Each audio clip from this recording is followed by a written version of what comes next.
Kailangan ng puso sa public service. Inulan ng papuri si dating Manila Mayor at Itbulaga host Isko Moreno Domagoso dahil sa video na nag-viral sa social media kamakailan.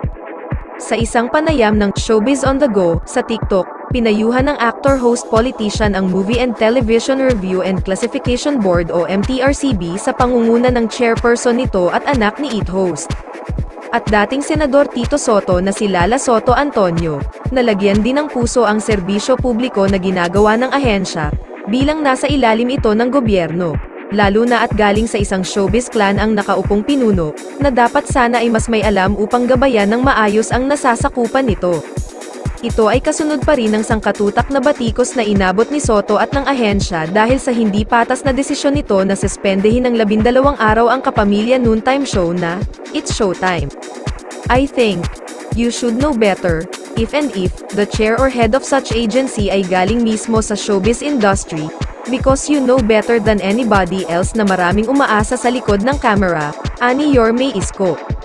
Ayon pa sa kanya, na may malawak ding karanasan sa showbiz bago maging isang lingkod bayan, dapat ay mas maintindihan ni Soto ang maaaring maging epekto ng ginawa nitong pasya laban sa palabas, hindi lamang sa mga artista at manonood, kundi pati na rin sa mga taong nasa likod ng kamera.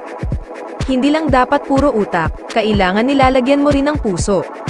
And that's what you call public service. You serve the public, you protect the greatest number, and at the same time, you show empathy, care, understanding, and compassion. That's how the government should be functioning, dagdag pa ni Yorme. Positibo ang mga naging reaksyon ng netizens sa dating alkalde. May mga nagmungkahi pa na sana ay si Yorme Isko na lang ang chairman ng MTRCB dahil sa kanyang showbiz background at ang malawak na pag-unawa nito sa mga talento at manggagawa sa likod nito. Sa kasalukuyan ay naisilbi na ng Showtime ang kanilang 12-day suspension na nagsimula nitong Sabado, October 14, at inaasahang babalik ang palabas sa October 28, kasabay ng grand finals ng kiddie pageant search na Mini Miss You.